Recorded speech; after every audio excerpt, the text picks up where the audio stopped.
So I wanted to introduce a little trick on making little brass parts. You can get pretty close with just a printer and some labels.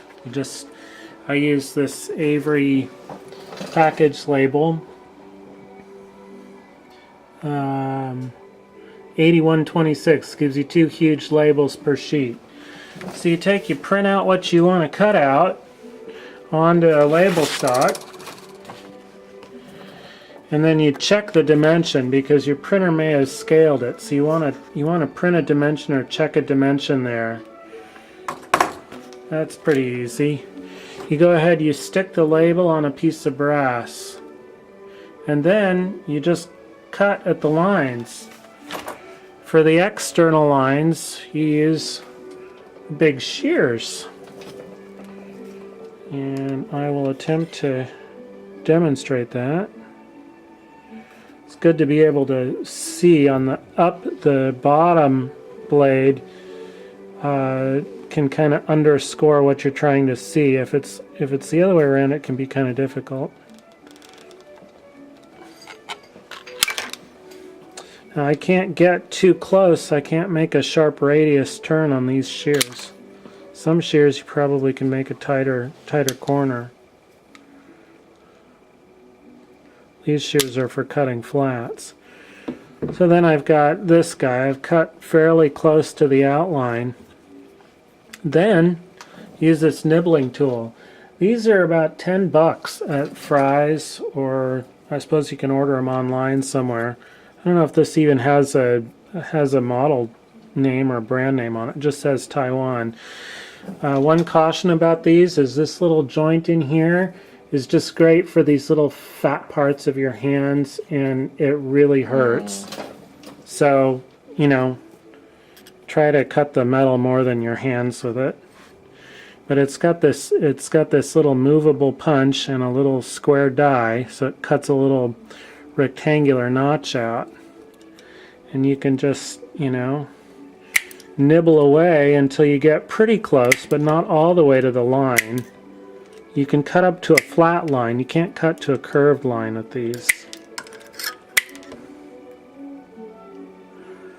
So I'm trying to cut as close to the line but not onto the line as possible.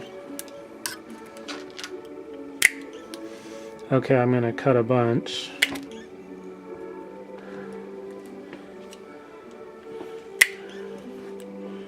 You can cut diagonal too. Can't really do much of a curve with it. I'll cut this other side off camera here.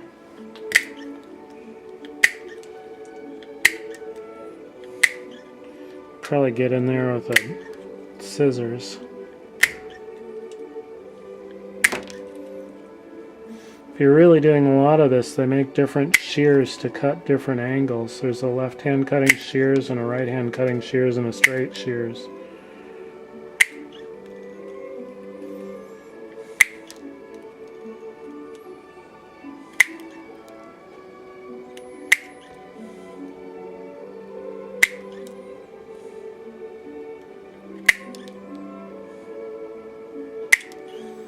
You can't add metal back in there. You can always cut it out. So if you have it, a round punch is great to do the curve in the center hole. If you don't have it, well, that's okay too. Just kind of be aware of where it's going. Don't just stick a drill bit through sheet metal unless you know the super secret trick.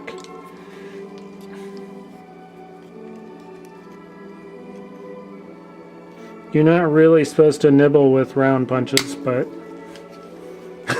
I do it all the time. I've never sent a punch back, and I probably won't, especially if they see this video. And we've got kind of the round hole started. I'm going to nibble out the rest of this, or maybe just even use the shears to cut the rest of it. There we go. And now maybe I'll go through with the slightly smaller scissors Trouble is, I don't have the label on both sides. So I can kind of trim up some of it.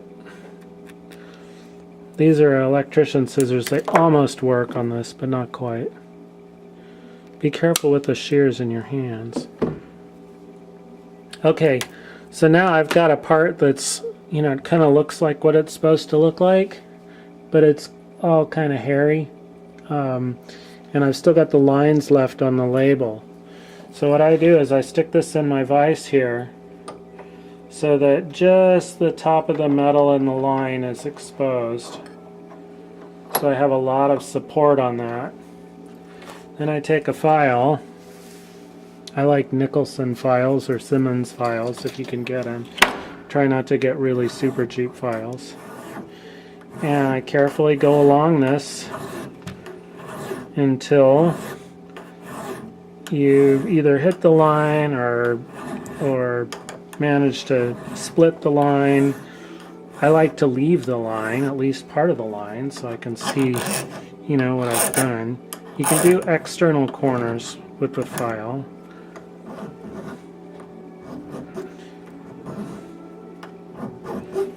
Rounding that off there. Okay.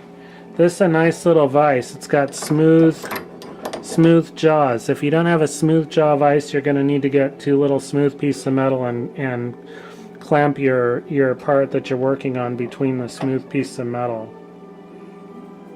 We may have a fix for that pretty soon. I go through.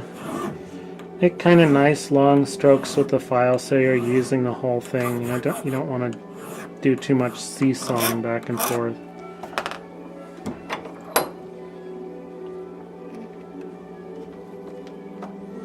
Okay, then I've got the inside.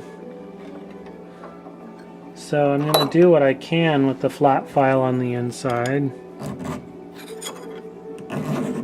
Again, I'm always supporting the part that I'm filing very tight in the vise, and the file is working close to the vise so that there's not a lot of extra metal and flex in there. So then I go through with the round file and finish the round edge. Because I didn't get this too tight to the line. It's going to take a pretty substantial amount of work in there. I'm using the vise as one support, and my hand is, you know, some more support on that. Don't be afraid to turn it around and, you know, experiment with other ways of clamping.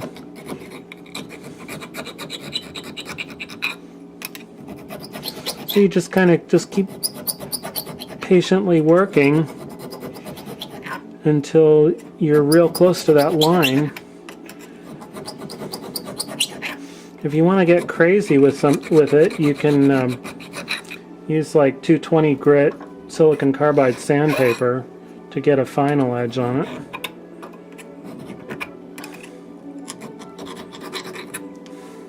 If you had a dimension you were shooting for, a specific dimension, you could actually, you know, caliper it, file it a little more, caliper it, file it a little more. You can get really accurate like that if you want, if you're patient.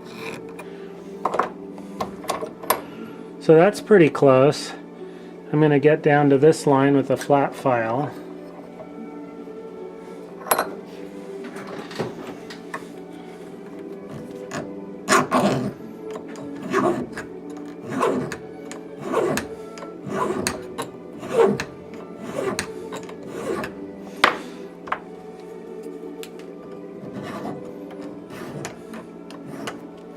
I got a little sharp edge there. I'll get back in there with the half round. This is a half round file. I looked all over for it, and then I remember I had it in a drawer. You may need to order this from somebody like Rio Grande or McMaster.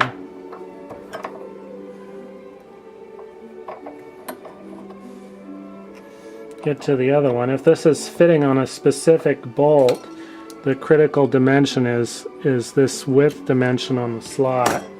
So you may want to measure that a few times.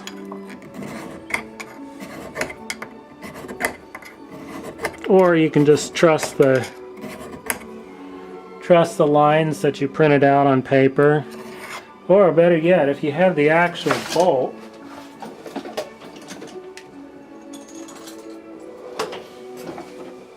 just see if the actual bolt fits. Well, the bolt fits.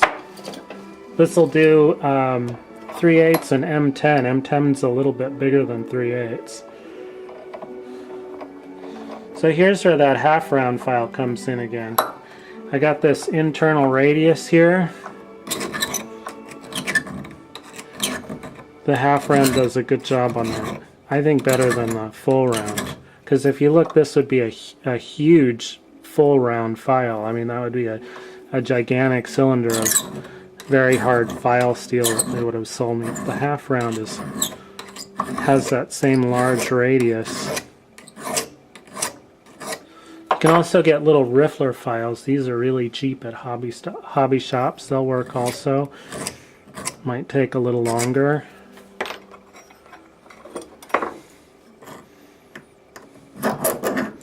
If it's making a lot of noise, you probably don't have it close enough to the vice jaws or well enough supported.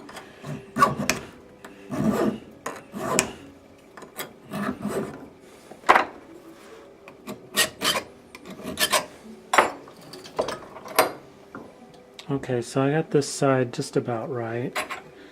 I'm gonna, kind of round that off with the finest tooth file that I've got. Make a nice round corner there. Flip it over to the other side.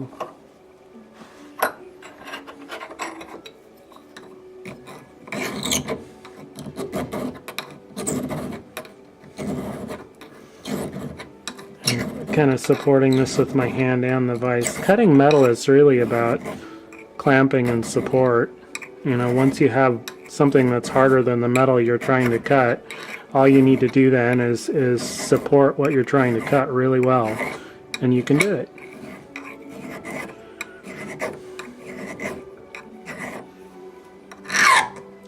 See? Hear that?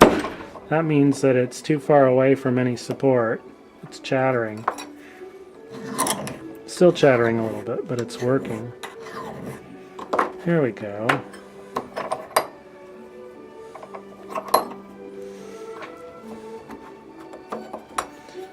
This is a Palmgren vise that we got at an auction for nothing. I think I paid like $5 for it. Deal of a lifetime. But you really should have a good vise.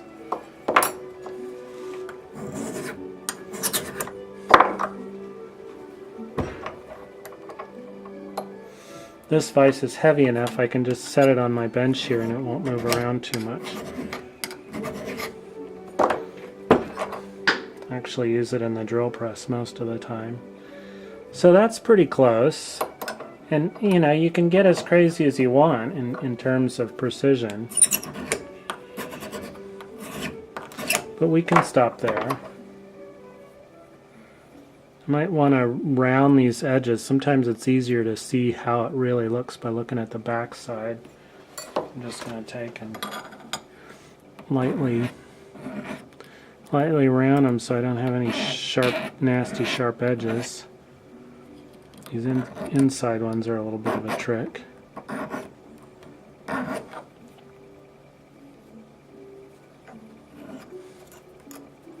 So that's how you can make just about any shape that you want, just with a file and a printer and some label stock. Okay, and then for removing the label, anything you use to get labels off, I kind of like using flux remover. Which, I don't like having flux remover, but I sure like using it.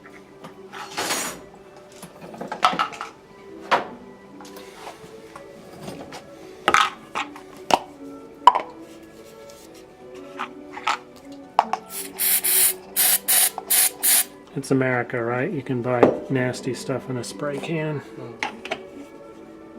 This is the stuff I tend to use. Puretronics Flux Remover. Seems to do a number on labels too. Try not to get too much of it on your hands. You can also use heat to take off pressure sensitive adhesive labels. Maybe we should have done that. If you're trying to take a label off a package or something, you can use a heat gun if you're careful.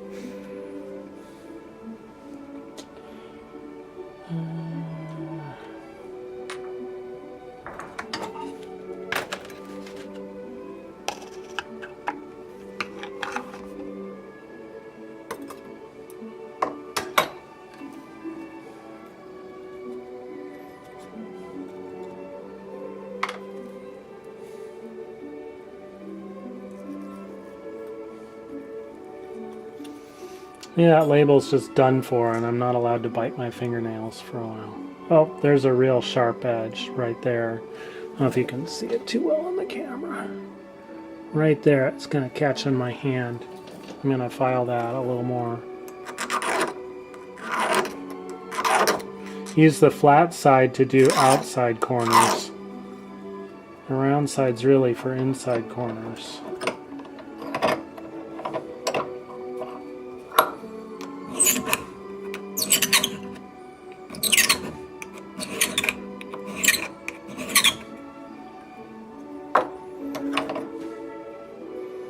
There we go. So that's pretty close.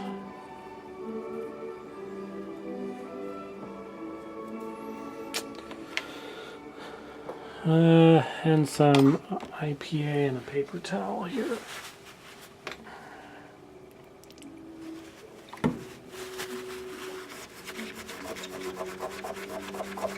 I don't recommend getting a lot of this stuff on your hands, but you know,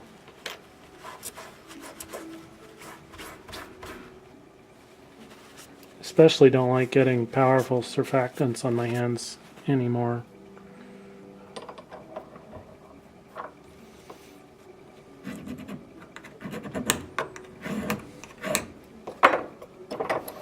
Make sure you don't have any burrs that are too nasty or getting ready to fall off, especially if they're for electrical adapters. You don't want any loose burrs.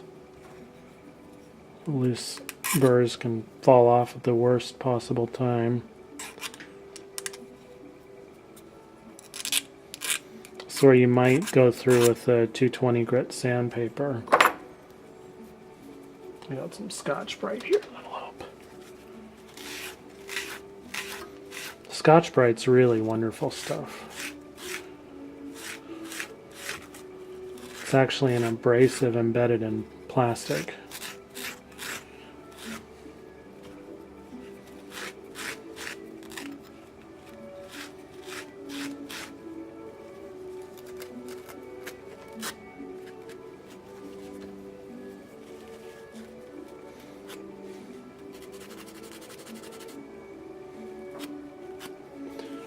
So, there it is. Now for the bend in the back, you got to use flat nose pliers. I made these out of old lineman's pliers. Basically, I just ground a sharp edge down so I can bend over 90 degrees. I grab it, I don't know, just maybe grab like a 1/16 in there. I grab like a 1/16 in there. It's hard, kind of hard to see. You can also get a flat nose pliers from Rio Grande, probably other places too. Then you just fold this guy over.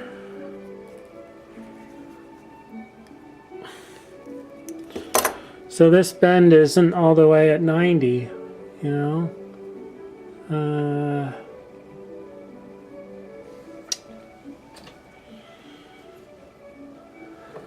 So you take and you compress it until it's about right. we use a shim and a press. But this will work. And there's that rolled over edge on it. Again, look for burrs, especially loose burrs. You don't want any of those. And there you go. There you go.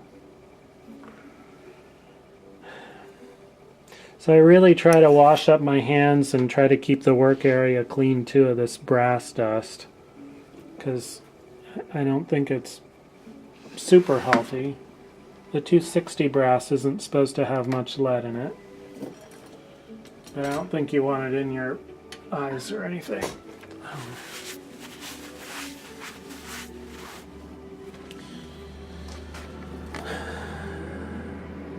No, that's it.